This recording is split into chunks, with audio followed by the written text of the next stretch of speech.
The microphone is yours.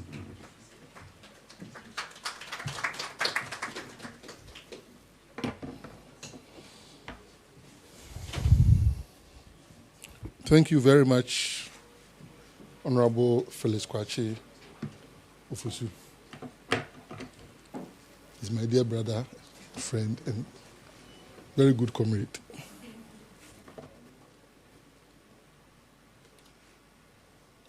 And thank you once again for receiving us.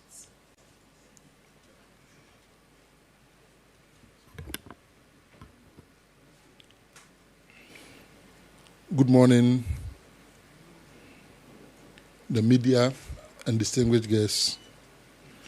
With deep humility and patriotism, I welcome you all to this important moment of reflection, renewal, and reaffirmation of purpose.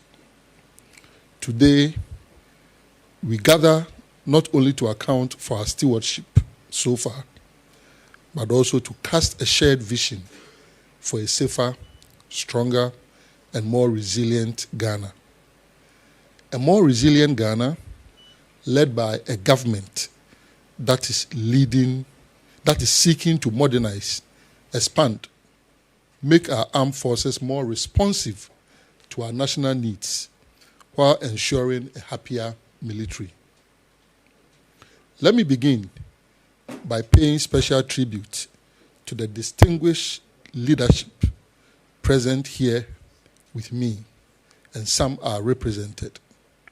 These are the patriots who, through policy, discipline, and duty, ensure that Ghana remains ever ready in a world filled with uncertainties. Our Deputy Minister is on another assignment. He will join us very soon. His energy and commitment to advancing our agenda for modernization and reform have been indispensable. Our Chief Director, Mr. Kate, the administrative engine room of our ministry, ensuring strategic alignment and execution. Chief of the Defense Staff, who is represented ably by Service Chiefs, Lieutenant General William Ejapon, a Soldiers General whose guidance and leadership continues to inspire a force of excellence. Our Service Chiefs, Rear Admiral Godwin Livinus Besson of the Navy, steward of our maritime domain and protector of Ghana's blue economy. Air Force is also represented, but his Air Vice Marshal Eric Ajin Frimpong, Sentinel of the Skies and Technological Advancement, and their senior most, the Army, Major General Lawrence Kweku Betanu, Commander of Boots on the Ground, Guardian of our territorial integrity, represented by Brigadier General Pinsel. Chief of Staff, General Headquarters, Air Vice Marshal Joshua Latemensa Lakai, for your coordination and oversight across services. I wonder how you do it. Thank you very much.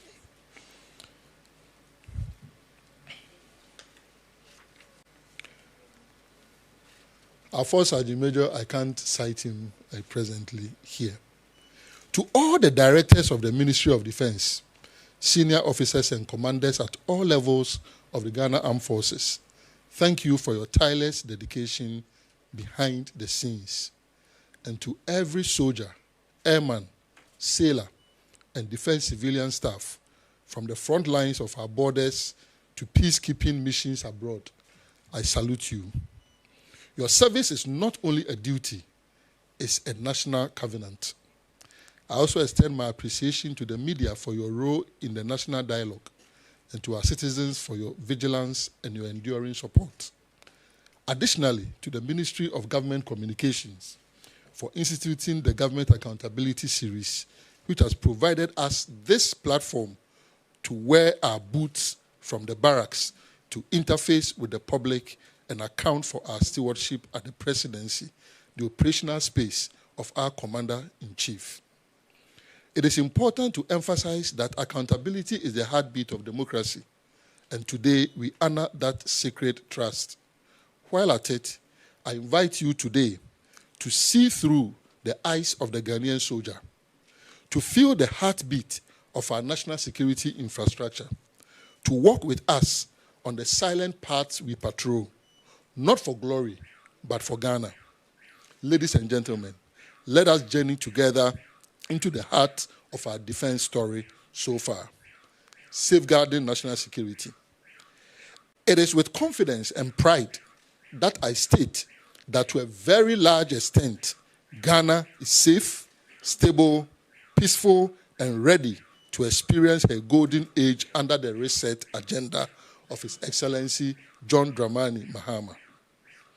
We have kept our nation safe and stable, notwithstanding the irregular transfer of thousands of rounds of military ammunition in 2024 from the Ghana Armed Forces to the National Security Outfit.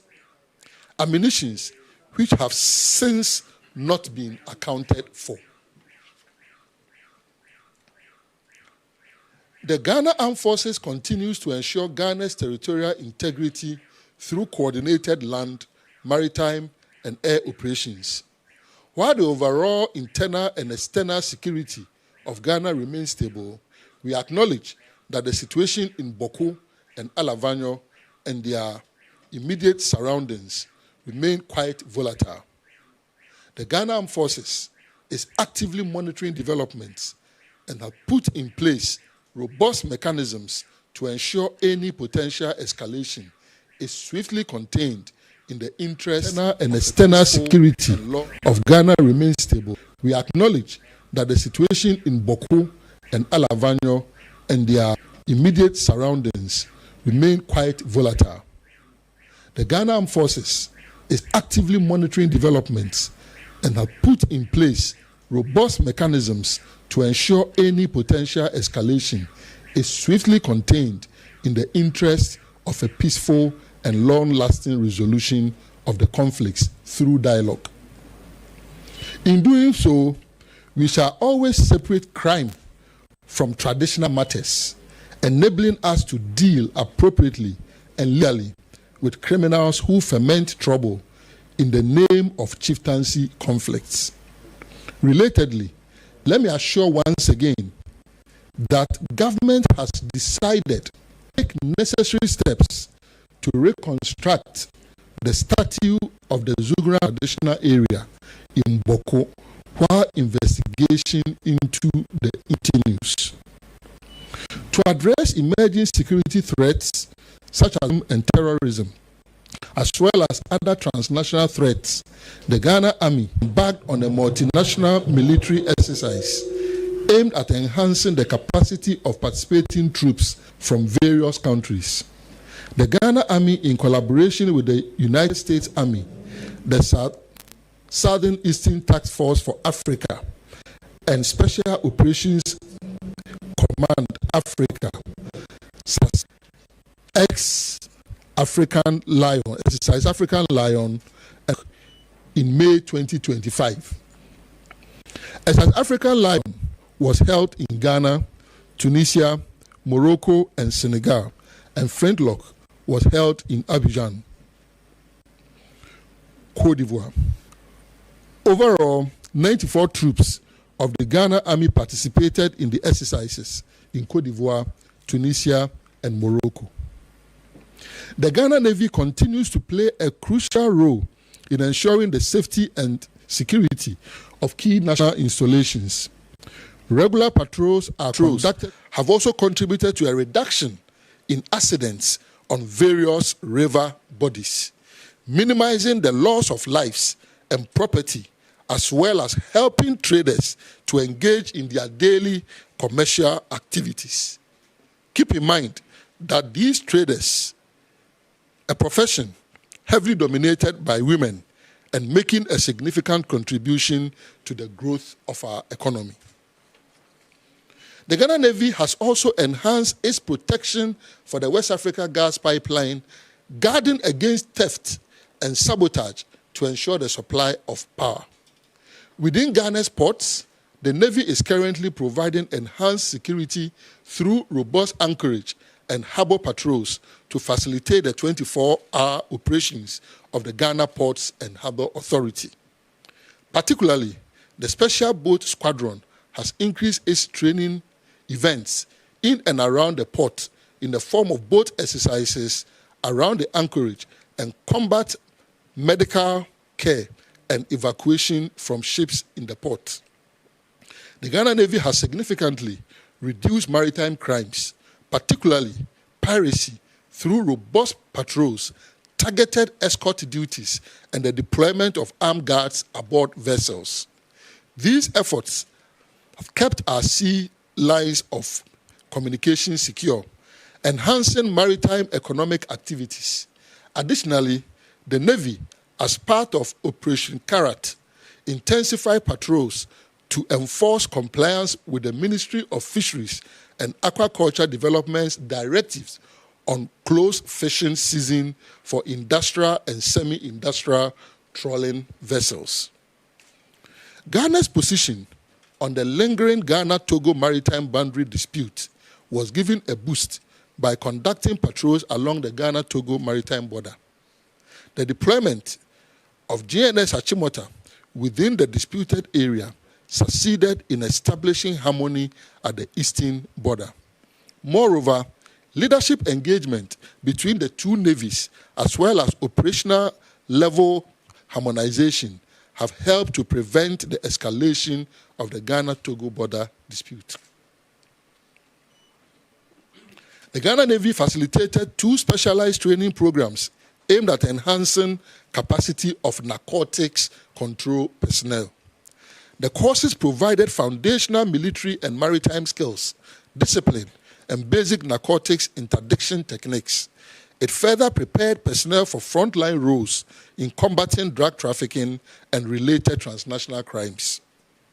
The training further emphasized interagency coordination, intelligence-led operations, and the strategic application of law enforcement tools in disrupting drug trafficking networks. The Ghana Navy, in collaboration with the United Nations Office on Drugs and Crime, facilitated a series of vessel board search and seizure trainings aimed at improving maritime law enforcement and interdiction capabilities. The conduct of these training emphasizes Ghana's foreign policy of good neighborliness and fosters an enabling maritime environment within the Gulf of Guinea. The Ghana Air Force. The Ghana Air Force continues to demonstrate its unwavering commitment to national defense, operational excellence, and regional support. During the first half of the year, Ghana Air Force successfully executed a series of operations and strategic deployments across multiple mission areas, including medevac flights, with its acutely constrained assets across the country.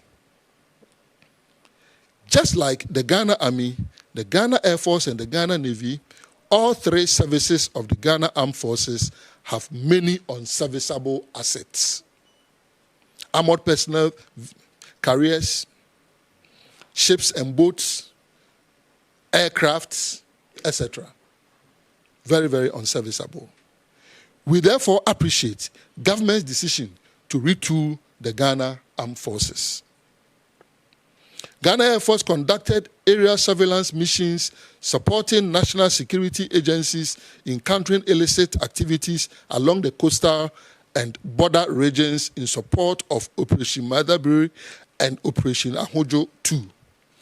Several reconnaissance missions were conducted along the northern borders of Ghana. Multiple flights were performed for the rotation of troops deployed in Dokochina and Bui in support of Operation Calm Life and Operation Oasis, respectively. Ghana Air Force provided strategic airlift to conduct rotation flights for Ghanaian troops deployed in Gambia on ECOMIC. Additionally, Ghana Air Force actively participated in multi-agency exercises, including Exercise Obangami Express and Exercise Flintlock, enhancing interoperability with sister services and international partners. We are not only planning to strengthen our Air Force, we are enhancing our national defense, protecting our airspace, and upholding our mandate to ensure the safety and security of all Ghanaians. Supporting the fight against illegal mining, Galamsey. Ladies and gentlemen, the Ghana Armed Forces has played significant supporting roles in the fight against illegal mining, Galamsey. We are not out of the woods yet as a nation, but there is hope because there is a political will at the very top. We have reviewed the fight against illegal mining and have worked with stakeholders to reform the fight. The National Anti-Illegal Mining Operations Secretariat, NIMOS, is a product of that review exercise.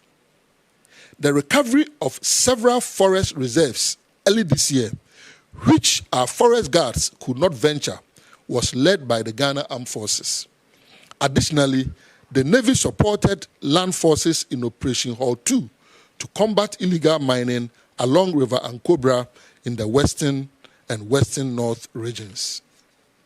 The Navy's riverine operations along the Volta River, like Operation Oasis in Bui, also assisted in reducing the effects of illegal mining on the Black Volta. To strengthen security along Ghana's inland waters and riverine areas, government launched the Blue Water Guard training program in 2025, this year. The Blue Water Guard initiative aims to establish 24-hour monitoring of Ghana's water bodies. It is a strategic intervention to tackle illegal mining activities, protect the environment, and restore Ghana's polluted water resources. The first batch of 453 personnel were trained by the Ghana Navy at the Forward Operating Base at Ezinlimbo. A second batch, made up of 532 personnel, commenced training last month and are scheduled to graduate this week. The training of the guards reflect Ghana Navy's commitment to operationalizing government's initiative of ensuring that all mining activities in Ghana leave a positive green footprint and not pollute water bodies. Defense infrastructure, the hardware of stability. President John Dramani Mahama believes true defense capability goes beyond weaponry. It is strengthened by robust infrastructure, resilient systems, and strong institutions. In times of peace, like now, our focus must be, and indeed, is on building the institutions, hospitals, roads, and industries that protect our people and promote their well-being. Today, I'm proud to report that in alignment with the Reset Ghana agenda, military infrastructure is receiving attention and investment, turning Ghana's defense footprint into an engine for national development. I mentioned FOB as a limbo. The forward operating bases, I would say, are mini barracks where you find soldiers residing and taking care of particular strategic locations. So still in talking about defense infrastructure, the president has directed that all forward operating bases currently under construction along strategic stretches of our northern border from Upper West to Upper East and across the Northeast region be captured under the Big Push program to ensure the speedy completion of the projects. Healthcare for heroes, 37 military hospital and beyond. A nation that honors its defenders must invest in their health. It is important to mention that 37 military hospital, which is the crown jewel of our military health system, and the National Emergency Response Center has seen significant improvement, including the new oxygen compressor systems and diagnostic imaging machines to meet 21st century standards. You recall earlier in this administration when I visited 37 military hospital, and towards the weekend, the pressures had reduced so much that if those compressors had not been secured, procured, and fixed, 37 would have run out of supply of oxygen. And 37 doesn't just supply itself, it also provides oxygen, affordable oxygen for the Ghana Ambulance Service. So just think about what the implications would have been. Also, installation of digital patient monitors, a new cold room for pharmaceutical preservation, and high-grade dental sterilizers. Additionally, the contractual bottleneck, which has stalled the 500-bed Afari Military Hospital project, has finally been resolved through painstaking negotiations, paving the way for the cost-effective completion of the project. Moreover, we are upgrading medical reception stations of the Ghana Armed Forces to bring quality health care closer to all corners of the nation. Ladies and gentlemen, I turn to Ghana's defense-driven industrial renaissance, DeHawk. The Defense Industries Holding Company, DeHawk Limited, represents a new era in Ghana's development, positioning the armed forces as key drivers of industrial and economic transformation. Originally envisioned by the late President John Evans Atta Mills of blessed memory and being revitalized under President John Dramani Mahama, DeHawk now operates with an expanded mandate under the Reset Ghana agenda. I have inaugurated a new, innovative, enterprising, and action-oriented governing board chaired by my capable deputy, Ernest Boja Jemfi. I have tasked them to transform talk and plenty prose into action and verifiable outcomes in order to place the Ghana Armed Forces on the path of sustainable financing. Ladies and gentlemen, let me be clear. DeHawk is laying the foundation for a resilient, industrialized Ghana that can feed itself, empower its people, and thrive in a competitive global landscape. Egypt has successfully done it in North Africa. So can Ghana do it in West Africa. Even before DeHawk unleashes its fullest potential, the Ghana Armed Forces is presently partnering with the Ghana Bauxite Company in a 180-kilometer roadworks on the main Awaso-Takoradi corridor, which serves as the primary road for transporting Ghana's bauxite to the Takoradi port, a port protected by the Ghana Armed Forces. The 180-kilometer stretch is deteriorating due to bauxite haulage. When work commences, this roadworks will once again demonstrate the military's engineering expertise and long-standing commitment to supporting national development. In the coming weeks, details of this partnership will be announced, along with a groundbreaking ceremony marking the commencement of work. If I may add, the Ghana Armed Forces, through the Defense Industries Holding Company, will form strategic partnerships to ensure the accelerated execution of the 6-lane Accra-Kumasi Expressway announced by President Mahama in the Ashanti region last week. Who else can Ghanaians trust to execute road construction day and night within a 24-hour economy, if not the Ghana Armed Forces? Towards food sovereignty, as part of Ghana's commitment to food sovereignty in general, and in the case of the Ministry of Defense's sustainable supply of food for our troops, DeHawk is working towards large-scale commercial farming projects aligned with the Feed Ghana program initiated by the Commander-in-Chief of the Ghana Armed Forces and President of the Republic. Towards food sovereignty, as part of Ghana's commitment to food sovereignty in general, and in the case of the Ministry of Defense's sustainable supply of food for our troops, DeHawk is working towards large-scale commercial farming projects aligned with the Feed Ghana program initiated by the Commander-in-Chief of the Ghana Armed Forces and President of the Republic, His Excellency John Dramani Mahama.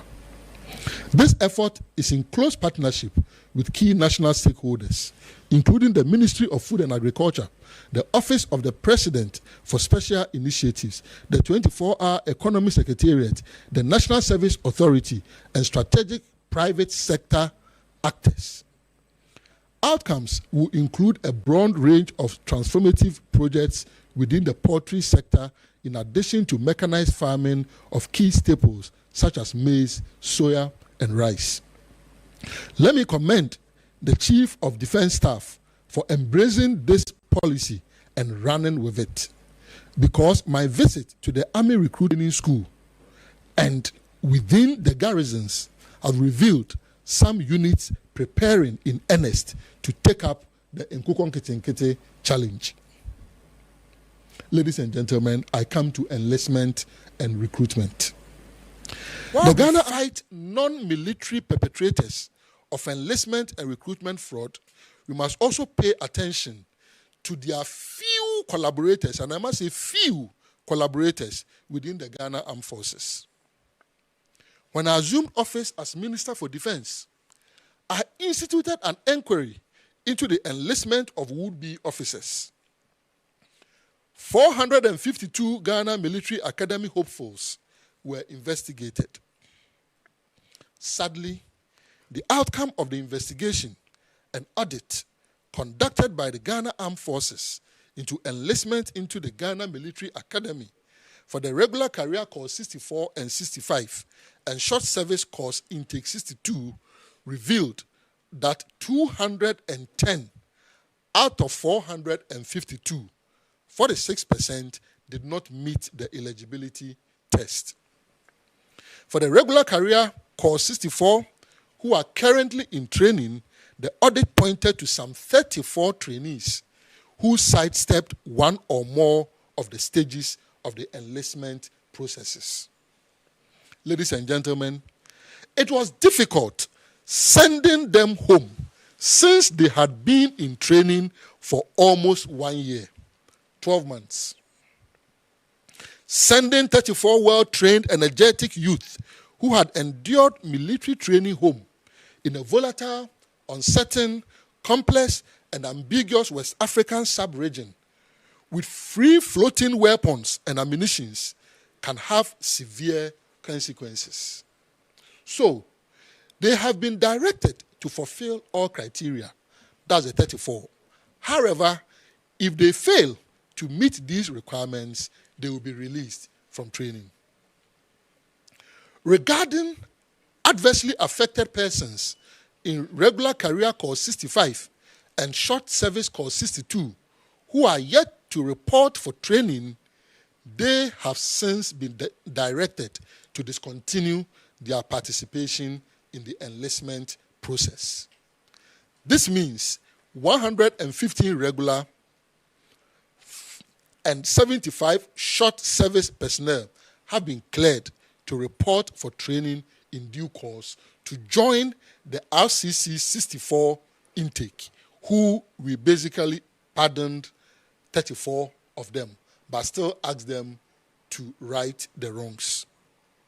Ladies and gentlemen, it is important to report at this stage that the last recruitment exercise for soldiers, non-officers, so the soldiers go to the Army Recruit Training Schools and the various training schools, the officers will go to the Ghana Military Academy. So I'm done with the officer career. I'm now moving to the soldiers. It is important to report, let me repeat, at this stage, that the last recruitment exercise for soldiers, non-officers, was conducted in October 2021. However, the audit has revealed that 2,872 Army potential recruits who successfully completed all required processes, including documentation, medical examinations, and vetting, are yet to undergo training. Meanwhile, my visit to the Army Recruits Training School just last week disclosed the fact that the Army Recruit Training School has not been training recruits over the past 17 months.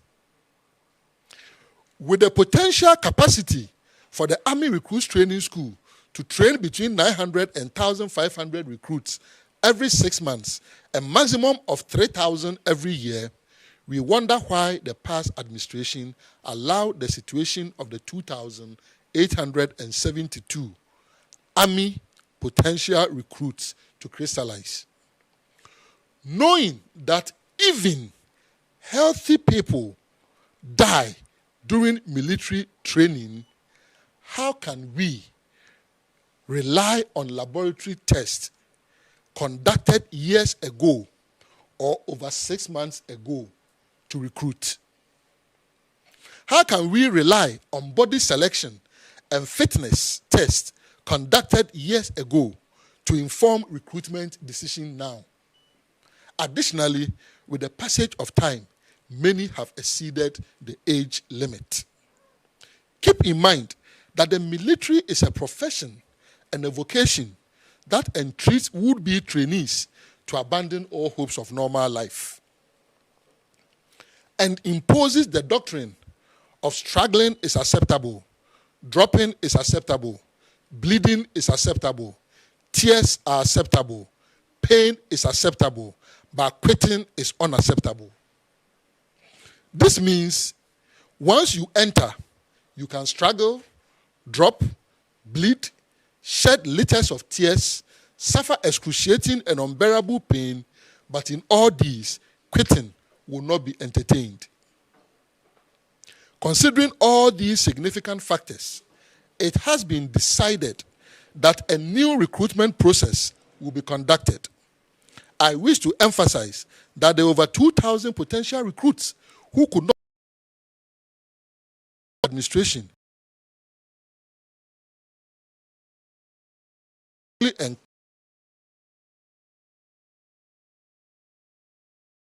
criteria. Not to lose hope, be of good cheer, are being created.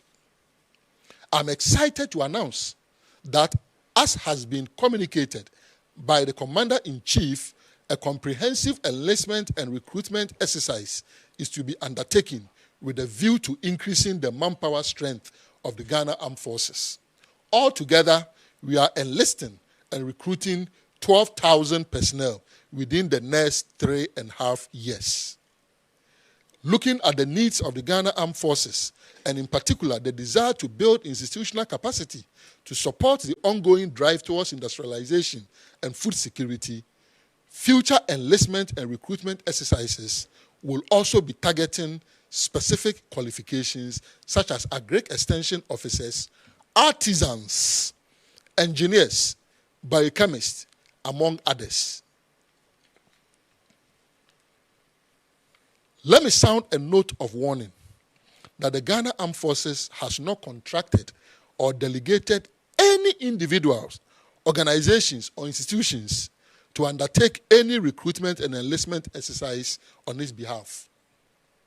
Furthermore, the Ministry of Defense seeks to support the Ghana Armed Forces to enhance the capabilities of the recruitment and enlistment portal ahead of the August-September 2020 advised to recruit personnel. UN President Mahama will be based, so will not be in haste to provide guard duties. The era is over. The National Service Emergency Response Readiness Program. In fulfillment of a major promise by President Mahama, the National Service Emergency Response Readiness Program will begin in a few weeks. The basic military and emergency response training is a 6-week orientation training scheduled to run in 2 batches from August to October this year. 10,000 National Service volunteers are expected to kickstart this initiative with plans to increase the number substantially next year. They are volunteers. It's not compulsory. The areas of training will include basic military orientation, first aid, basic life support, disaster or fire management, nationalism and patriotism, loyalty and discipline, leadership, mentorship, and fiscal training, among others. The core objective of the program is to equip the National Service personnel with the relevant skills in security, disaster preparedness, and public safety.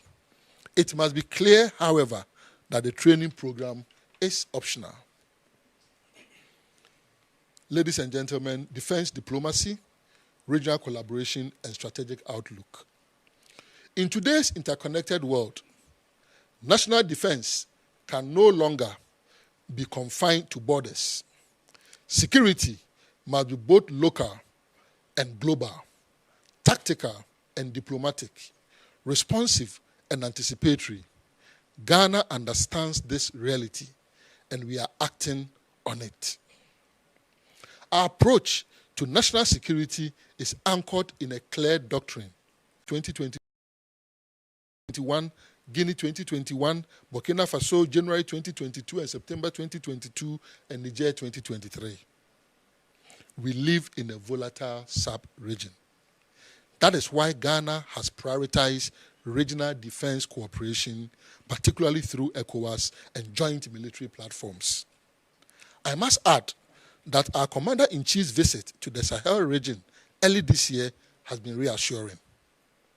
In a similar vein, under the leadership of His Excellency President John Dramani Mahama, and in close coordination with the Ministry of Foreign Affairs, we have deepened bilateral and multilateral military relations while showcasing Ghana's reliability, professionalism, and peace-first posture.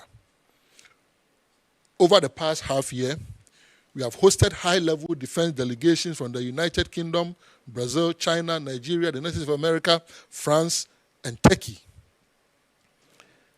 We have signed new defense cooperation agreements, including intelligence sharing, logistics support, offer exchange programs, and arms control, and participated in strategic African Union and ECOWAS defense forums where Ghana has become a respected voice in shaping regional security frameworks.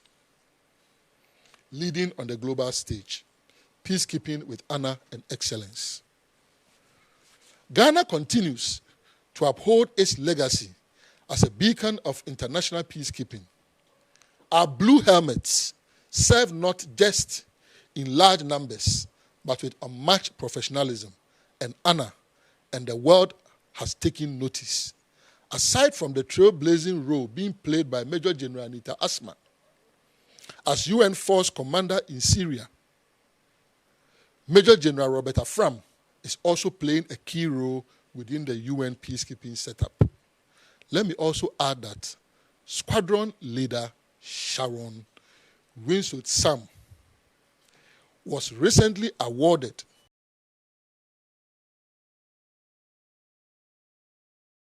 of Venerable Prize, and let us see you. Good. I spoke about illegal mining. We also have a Lance Corporal who was recently promoted out of 10 by the Chief of Defense Staff in the person of Lance Corporal Tay Chu. Please be upstanding. He resisted bribe from illegal miners, Galamsey operatives. Thank you very much. So, we still have very, very good men and women in our country. The Ghana Armed Forces is saturated with such talents. Ladies and gentlemen, I turn my attention to veterans, honoring our living heroes. Our veterans are the living testimonies of Ghana's bravery, resilience, and sacrifice. They are the men and women who once stood at the front lines at home and abroad so that our children could live in peace and our democracy could endure.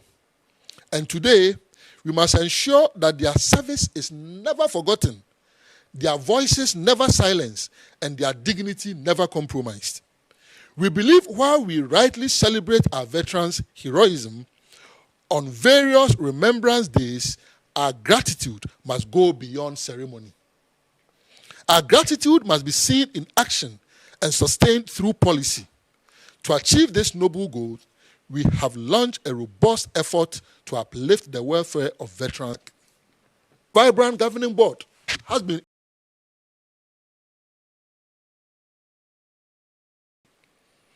2, aggressive. 3, health financing initiative that seeks to finance diabetes, hypertension, stroke, cancers, and kidney disease care. 4, also completing the Afari Military Hospital and the field hospital in Tamale will take health care closer to veterans across the country than they have ever experienced. They will not have to be traveling from the northern part of the country to 37 Military Hospital in Accra. 5, in addition, dividends from the defense industry holding companies, institutions of state inherited substantial constraints in January 2025, some of which continue to test our resolve daily. We inherited a staggering institutional debt burden of over 3.7 billion Ghana cedis. Debt that was recently uncovered by the current military high command of over $32 million US, owed by the Ghana Armed Forces, continue to constrain our ability to invest adequately in critical defense priorities and warfare infrastructure. Alongside this, we are contending with a 17,000 unit accommodation deficit for our brave men and women in uniform. These are not just figures. They are realities that affect operational readiness, troop morale, and the dignity of service. Let me assure you, these are not lamentations. They reaffirm our determination to resolve these problems, first by acknowledging that they exist and deciding that never again should the government mismanage the nation's economy to this depressing level. We are fixing the challenges. Our well-designed programs are working. Concluding, I want you to remember 15 key points. Modernization. 1 billion investment to modernize Ghana Armed Forces over 3.5 years. New equipment, advanced tactical vehicles, body armor, and digital communication systems for the Army. Maritime enhancement, enhanced patrol vessels and radar integration for the Navy. Air Force upgrade, new air assets, including UAVs for the Ghana Air Force to operate effectively. Accommodation, construction of 10,000 housing units across all garrisons. Enlistment and recruitment, increasing the manpower strength of the Ghana Armed Forces by 12,000 over the next 3.5 years. Strategic partnerships, strengthening bilateral and multilateral alliances. Defense industrialization, enhancing local production through DeHawk.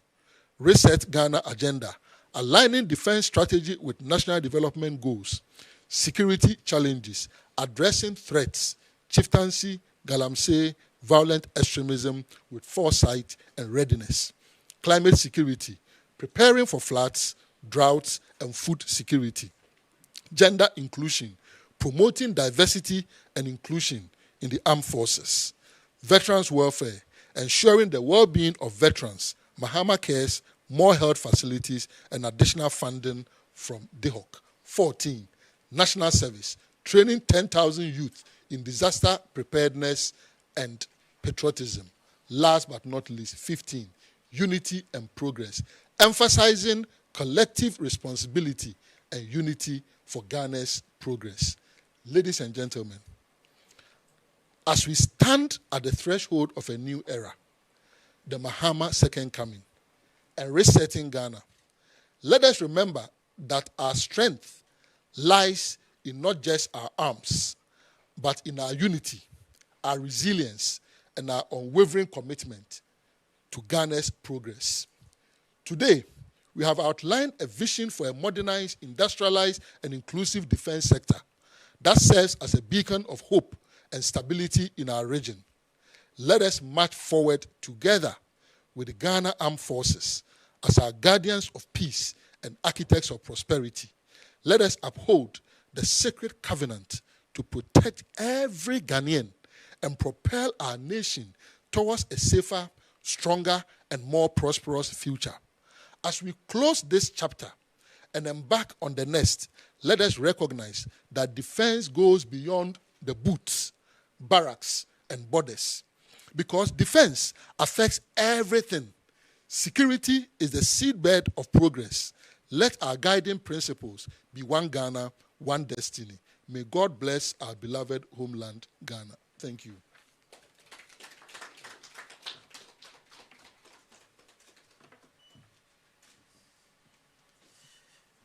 All right.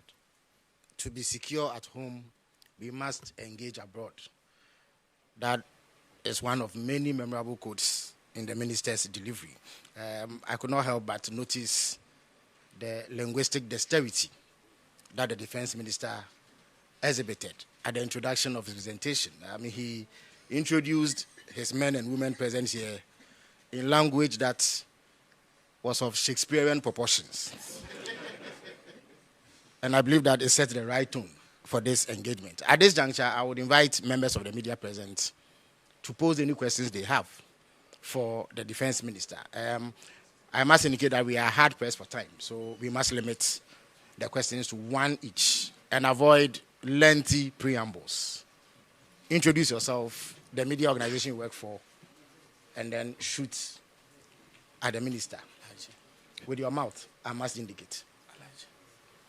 Okay. All right. Minister Abdul Hanan Adam, EIB Network. Minister, my question has to do with the presidential jet. We understand, or per reports, it's been grounded. Are there any plans for the country to purchase a new presidential jet? And currently, the president is using a different one. Does it come with a cost to the Ghanaian taxpayer? Minister, my second question has to do with the whole airport. And my colleague Ekobuache in the GH1 newsroom wants me to ask you, the president during the campaign preferred to use the whole airport to be transformed into an aviation academy. He wants to know if there are any plans for the Ghana Armed Forces to take up the place to supplement the activities in Accra and Takoradi. Thank you. Thank you very much. My name is Shadrach Kodamejare, Metro TV. I want to ask, like the minister ending his speech mentioned that defense is not only about the barracks and then the boots. I want to ask if the likes of, or things like defense tourism has come to his desk, because at least the likes of Exercise Sea Lion has shown us we can get closer to the military, understand their works, and also explore places like the equator and other areas. Are we looking at defense tourism? And secondly, has to do with the military and then Galamsey fight. Before this government came in power, we had some military officers saying if the people at the top allow us, we can stop it in 48 hours. How much trust should the Ghanaian put into his administration and his people to ensure that we see the effectiveness of the military in our forest reserves and our water bodies? Thank you. Thank you very much. My name is Mark Solagba. I work with Joy FM and Enjoy News. The minister, I think, hit the nail right on the head that we live in a very volatile, sub-region. The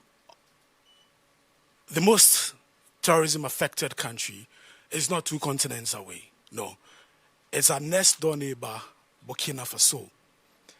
And some years ago, in the recent times, we've had security analysts raising the red flags and saying that we're likely to have a spillover of the terror threats into West African coastal, states.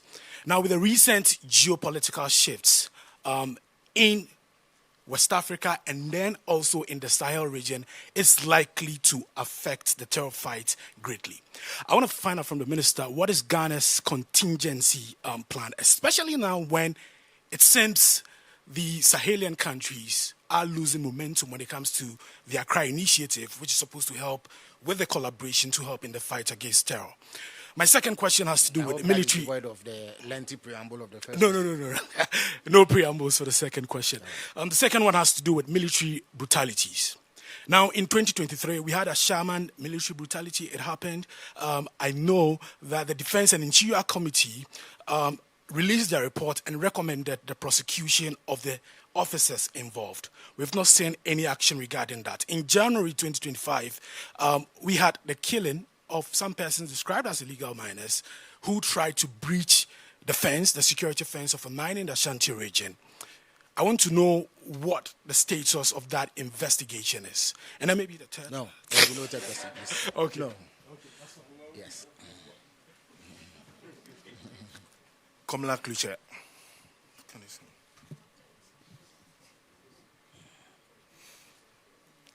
Komla Kluche, I work at Media General. Can we get some more details on the missing ammunitions you said that were moved from the armory of the Ghana Armed Forces, which has not been accounted for? This appears to pose a national security threat. We need some more clarity on that. And if you may, there's been suggestions, most especially on social media, that journalist Kevin Taylor is in the country and being housed and protected in a state facility. Can you speak to this?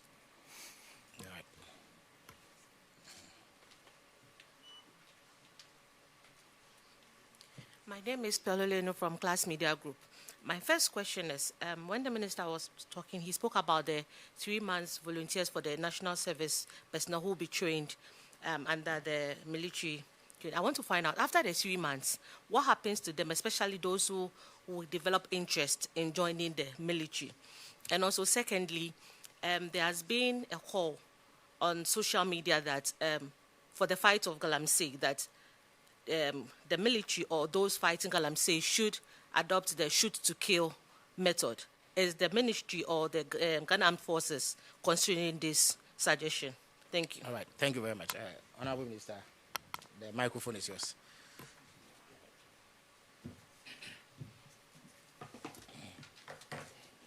Thank you very much, Honorable Minister. Some of the questions are linked, so I'll pick them as we move along. Let me start with the National Service training. We expect that within 6 weeks, the training should be over. And I must, even though it's voluntary, I must encourage as many National Service personnel as possible to participate. Why do I say so? Welcome. Why do I say so? Basic life support. There are many people who suffer avoidable deaths. If there was somebody who is skilled in providing basic life support, the person could have been saved. You understand? Just clearing the airway. If there is something choking the person, you clear it from there and all that. But unfortunately, our curriculum doesn't emphasize that in our schools. This is something that we need to take up and emphasize in our schools. So all the opportunities that you missed, from primary school all the way to the university, the opportunity is here under President Mahama for you to fill in the gap. 6 weeks and you are done. So we expect that as many of them as possible will take advantage of it. The question about their fate, that is those who would want to join the Ghana Armed Forces. I stood here and said recruitment, enlistments are going to be based on merit. That is what it is. So whatever question that comes to mind, frame it around merit-based recruitment and enlistment, and you have an answer. What do I mean? Can you imagine 2 people who have completed their national service? One participated in a 6-week training with the Ghana Armed Forces. The other did not. And then you decide, both of you decide that you would want to enlist. Who is more likely to be able to endure the few kilometers that you may have to run to prove yourself as fit to those who are enlisting? Most likely is going to be the one who participated in that training because fitness test is part of it. By even associating with them for 6 weeks, it will diminish significantly even the kind of maybe fear or anxiety that you have when you encounter the uniform. So that is an advantage that they shouldn't miss. Even if you don't want to join the Ghana Armed Forces, for the sake of your family, for the sake of your friends, for the sake of your church members, because people sometimes collapse at church. And then announcement is made, we need a doctor. But basic life support, everybody can be trained to offer that kind of assistance to someone who is suffering. Then I moved to the whole airport and aircraft acquisition, all these put together. I must say that the whole airport is even over and above what the Air Force alone wants to do, because there is a private sector player who is also very, very much interested. So that is also being looked at seriously. Not just that. Also, Afina, too, I have a request on my letter where another entity has also written to seek some level of collaboration with the Ghana Air Force. I met them last week, Friday, and then there's a third one about even the use of Air Force hangars and other facilities. And so when we talk about the Defense Industries Holding Company, these are some of the things that we are looking at. To leverage the assets of the Ghana Armed Forces, bring in the private sector so that together we can form a consortium of the willing to ensure that we optimize the use of these assets of the Ghana Air Force, which belongs to the state, and whatever dividends that will accrue to the Ghana Air Force, remember, it will in a way also reduce a bit of the capital injection that a central government makes in the long run. Yes, aircraft and acquisition and all.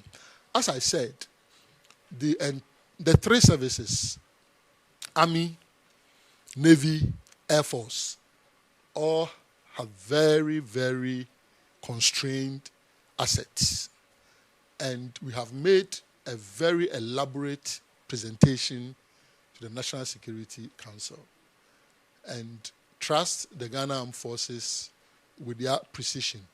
They divided it into the very immediate requirements and then the ones that we can wait a bit on. The very immediate requirements came to $1 billion US.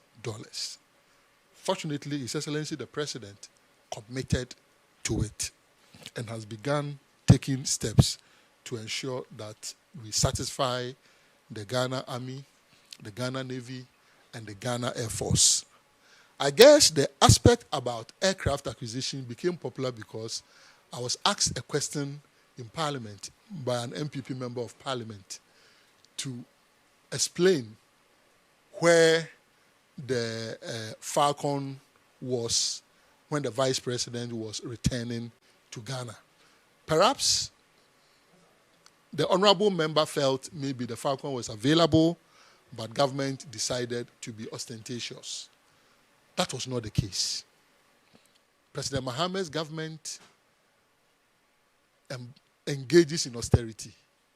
And so there was no way, if the Falcon was available, the Vice President was going to come in with an alternate aircraft. So I had to explain. And even there, in trying to explain, I limited my answer to about just 2 or 3 paragraphs. But subsequent questions were said that I had to give the fullest details of what the state of the aircraft is. It is sad to note that for some time now, whenever the aircraft goes for either maintenance, repair, or overhaul, the date that is scheduled to return to Ghana keeps extending. It's extended for 2 months before, for 2.5 months before. And in this case, as we speak, the aircraft is still not in. We've been given a date, but I don't want to put that date out because I've been given too many dates. Air Force. You've given me too many dates, which did not materialize. So I don't want to put the date out. But we are hoping that this date that has been given, we will see the Falcon here in Ghana. However, it doesn't take away the fact that the presidential jet is sick. You heard the various multiple corrosion that I listed. I don't want to repeat it. The truth is that it is heavily corroded, and this is not the Air Force itself saying it. These are third independent parties putting out this when it was sent away. That does not in any way justify hiring or renting of luxurious aircrafts. Persistently, no way. I don't want to mention any former president's name, and I don't even know whether at that particular time, whether the aircraft was in this state.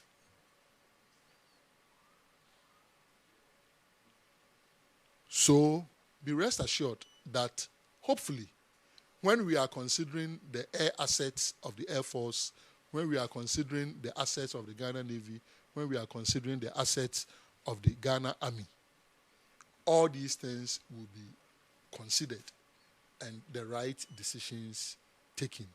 But for now, we are focused on restoring what we have to serviceable state so that we can make do with it. Let me also touch on the aspect of defense tourism.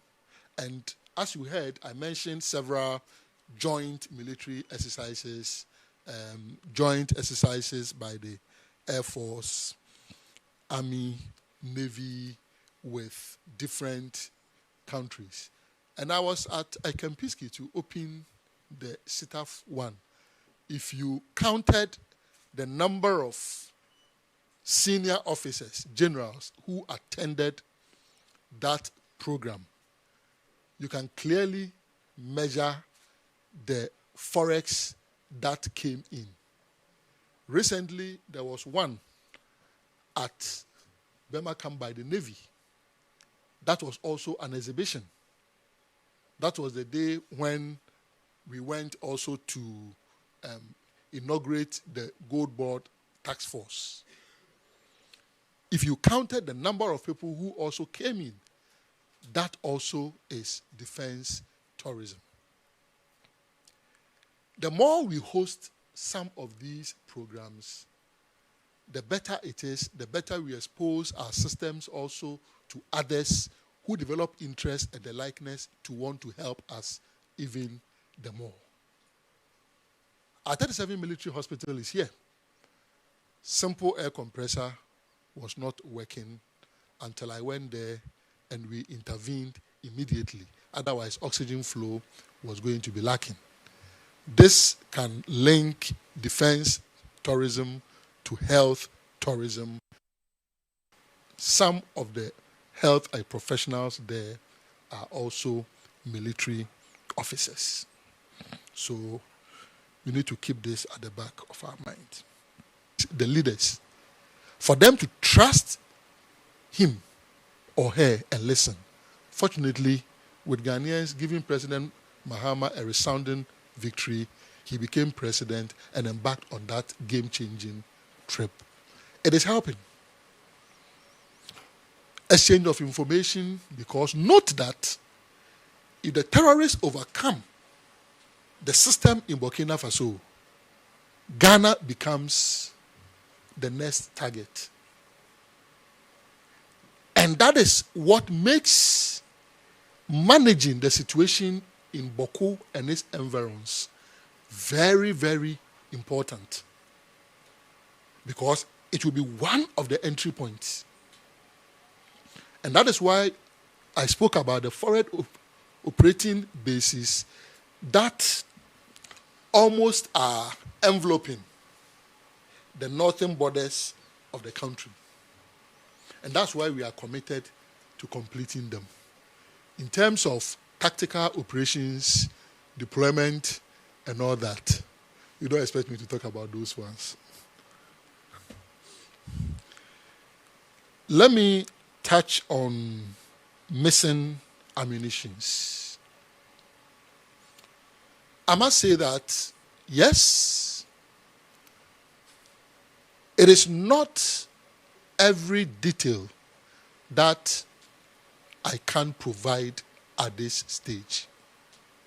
But the fact that it's taking this long to capture it in this minute detail should tell you there must be a reason. If you go back to the President's State of the Nation address, 2025, he hinted at it. This is the next phase. But the reality is that to date, those ammunitions have not been accounted for. How the Ghana Armed Forces could transfer ammunitions to national security that doesn't have a fighting force in 2024 is a question that will definitely have to be answered. The Ghana Armed Forces has passed it on to the National Security Secretariat for the National Security Secretariat to investigate it, since they were the recipients of the ammunitions. But what we are doing is, under our watch, under our watchful eyes, any such incidents will not be dealt with like the way it was handled in the past. So whilst we have encircled this and handed it over to national security for national security to handle, whatever will fall within our domain from January onwards, trust that we will deal with it the way the military knows best.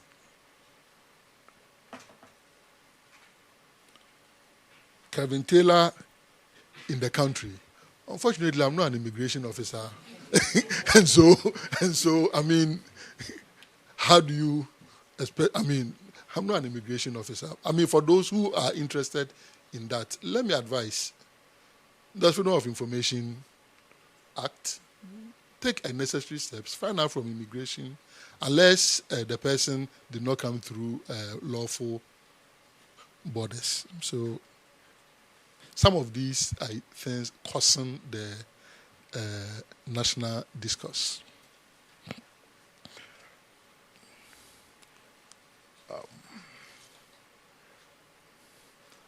Ashanti region military brutalities and other military brutalities. Take it from me and take it from the Mahama administration. We will always treat crime as crime. We will not shield anyone. There is a report that has come out of the investigation that took place there. The outcome of the investigation is clear. Do I want to speak to it at this stage? No. However, subsequent actions will let everyone know what the implications of that particular investigation is. And then last but not least is to assure you that as much as possible, our doors are always open. we are ready to serve you. We are ready to engage you, even when we cannot speak to the matter.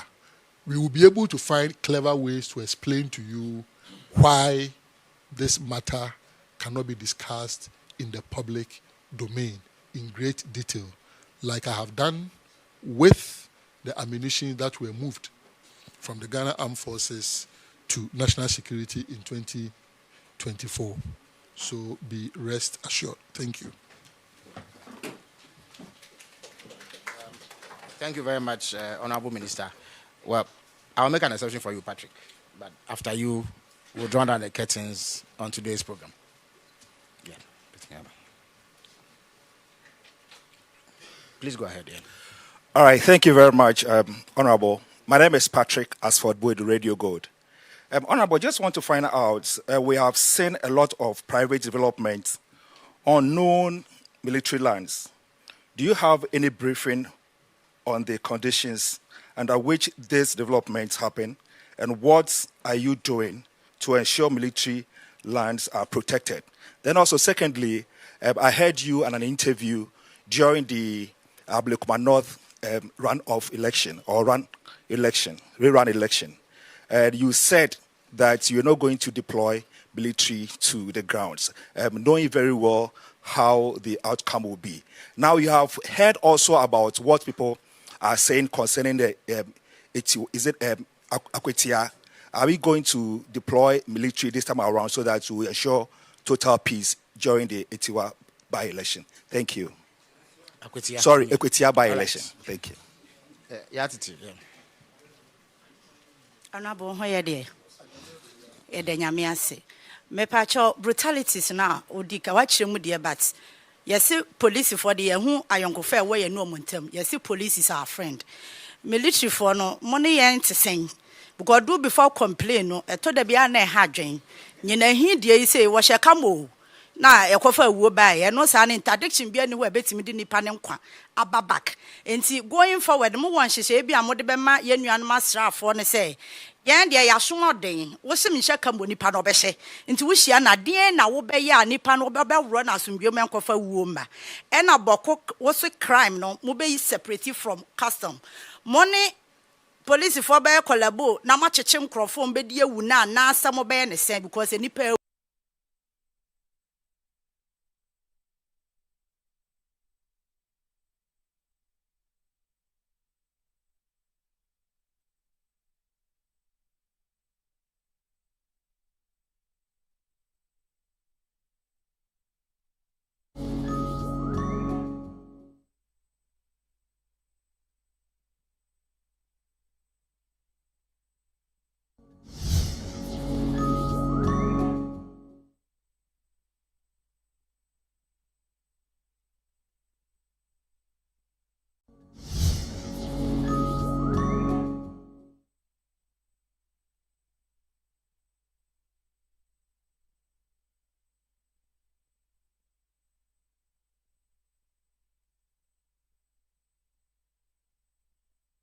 Minister for Defense, Dr. Edward Omane Boamah, taking a stand at the government's accountability series, briefing the nation or addressing the nation on a number of issues spanning the security services, recruitment of personnel, existing infrastructure and plans to uplift same, and of course the general security situation in the country. He did also touch on the issue of Boko, which he says remains volatile despite ongoing mediation efforts.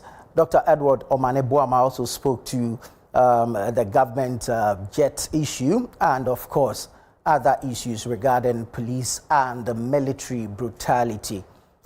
This is Channel 1 Television. I am Nanatufo Boateng. Many thanks for your time this afternoon. Keep watching Channel 1 TV.